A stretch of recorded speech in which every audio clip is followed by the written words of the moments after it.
ಕ್ರಿಸ್ತನನ್ನು ಪ್ರತಿಫಲಿಸುವಂತೆ ನಿಮ್ಮ ಆತ್ಮಗಳನ್ನು ವಾಕ್ಯದಲ್ಲಿ ಬಲಪಡಿಸುವ ಅನುದಿನದ ಧ್ಯಾನ. ಇಂದಿನ ಧ್ಯಾನದ ಶೀರ್ಷಿಕೆ ಸಭೆಯು ಬಿದ್ದು ಹೋಗುವುದಿಲ್ಲ.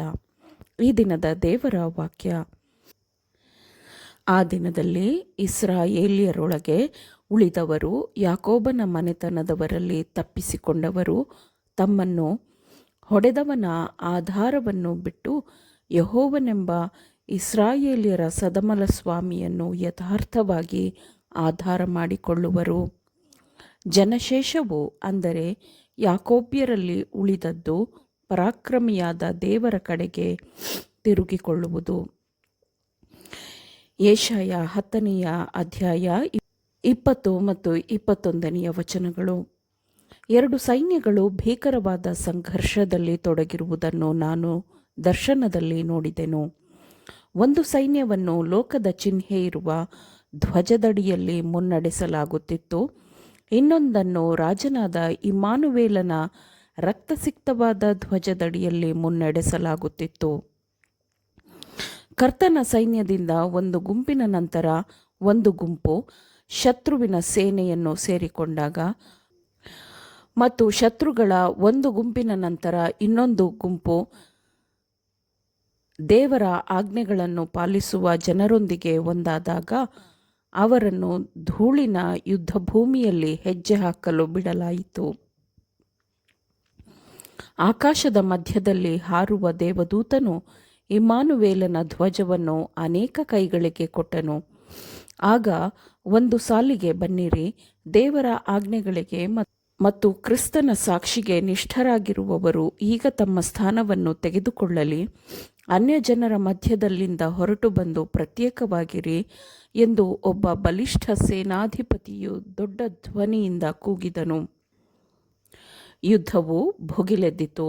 ವಿಜಯವು ಆ ಕಡೆಗೂ ಈ ಕಡೆಗೂ ಒಯ್ದಾಡುತ್ತಿತ್ತು. ಮೂರ್ಛೆ ಹೋಗುವ ರೋಗಿಯಂತೆ ಕ್ರೂಜೆಯ ಸೈನಿಕರು ದಾರಿ ಮಾಡಿಕೊಟ್ಟರು.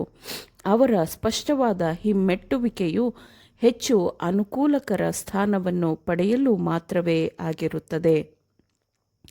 ಸಂತೋಷದ ಕೂಗು ಕೇಳಿಬಂತು ಮತ್ತು ದೇವದೂತರ ಧ್ವನಿಗಳು ಹಾಡಿನಲ್ಲಿ ಒಂದಾದವು. ಅಲ್ಲಿಯವರೆಗೆ ಶತ್ರುಗಳು ಹಿಡಿದಿದ್ದ ಧ್ವಜದ ಬದಲಾಗಿ ಕ್ರಿಸ್ತನ ಸೈನಿಕರು ಕ್ರಿಸ್ತನ ಧ್ವಜವನ್ನು ಕೋಟೆಯ ಗೋಡೆಯ ಮೇಲೆ ನೆಟ್ಟರು.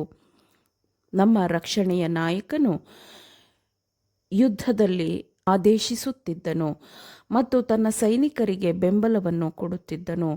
ಕ್ರಿಸ್ತನ ಬಲವು ಪ್ರದರ್ಶನವಾಯಿತು. ಅವನು ಯುದ್ಧವನ್ನು ದ್ವಾರದವರೆಗೆ ಕೊಂಡೊಯ್ಯಲು ಉತ್ತೇಜನ ನೀಡಿದನು. ಅವರನ್ನು ಹಂತ ಹಂತವಾಗಿ ಮುನ್ನಡೆಸುತ್ತಾ ಜಯಿಸಲು ಮತ್ತು ವಶಪಡಿಸಿಕೊಳ್ಳಲು ಅವನು ಅವರಿಗೆ ನೀತಿವಂತಿಕೆಯ ಗಂಭೀರವಾದ ವಿಷಯಗಳನ್ನು ಕಲಿಸಿದನು. ಅಂತಿಮವಾಗಿ ಜಯವನ್ನು ಗಳಿಸಲಾಯಿತು. ದೇವರ ಆಜ್ಞೆಗಳು ಮತ್ತು ಯೇಸುವಿನ ಮೇಲಣ ನಂಬಿಕೆ ಎಂಬ ಶಾಸನವಿರುವ ಧ್ವಜವನ್ನು ಅನುಸರಿಸುವ ಸೈನ್ಯವು ಅದ್ಭುತವಾಗಿ ಜಯವನ್ನು ಹೊಂದಿಕೊಂಡಿತು. ನಮ್ಮ ಲೋಕದಲ್ಲಿ ಅನೇಕ ಸಿದ್ಧಾಂತಗಳಿವೆ. ಸಾವಿರಾರು ಮತ್ತು 10,000 ಸಂಖ್ಯೆಯಷ್ಟು ಅನೇಕ ಧರ್ಮಗಳಿವೆ. ಆದರೆ ದೇವರ ಮೇಲ್ಬರಹ ಮತ್ತು ಮುದ್ರೆಯನ್ನು ಹೊಂದಿರುವುದು ಒಂದೇ ಧರ್ಮವಾಗಿದೆ. ಮನುಷ್ಯನ ಧರ್ಮವಿದೆ, ದೇವರ ಧರ್ಮವಿದೆ. ನಿತ್ಯ ಬಂಡೆಯಾಗಿರುವವನ ಕಡೆಗೆ ನಾವು ನಮ್ಮ ಆತ್ಮಗಳನ್ನು ತಿರುಗಿಸಬೇಕು. ಸೈತಾನನು ಮೋಸಗೊಳಿಸಲು ತನ್ನ ಕುತಂತ್ರದ ಅದ್ಭುತಗಳನ್ನು ಮಾಡುತ್ತಾನೆ. ತಾನೇ ಸರ್ವೋನ್ನತನು ಎಂಬಂತೆ ತನ್ನ ಬಲವನ್ನು ಸ್ಥಾಪಿಸಲು ಪ್ರಯತ್ನಿಸುತ್ತಾನೆ.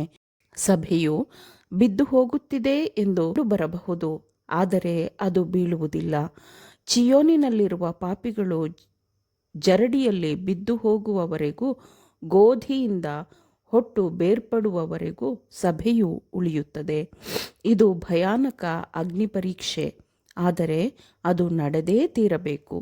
ಕುರಿಮರಿಯ ರಕ್ತ ಮತ್ತು ಆತನ ಸಾಕ್ಷ್ಯದ ವಾಕ್ಯದಿಂದ ಜಯಿಸಲ್ಪಟ್ಟವರನ್ನು ಹೊರತುಪಡಿಸಿ ಬೇರೆ ಯಾರೂ ನಿಷ್ಠಾವಂತರಾಗಿಯೂ ಸತ್ಯವಂತರಾಗಿಯೂ ಪಾಪದ ಕಲೆ ಇಲ್ಲದೆ ಇರುವುದಿಲ್ಲ.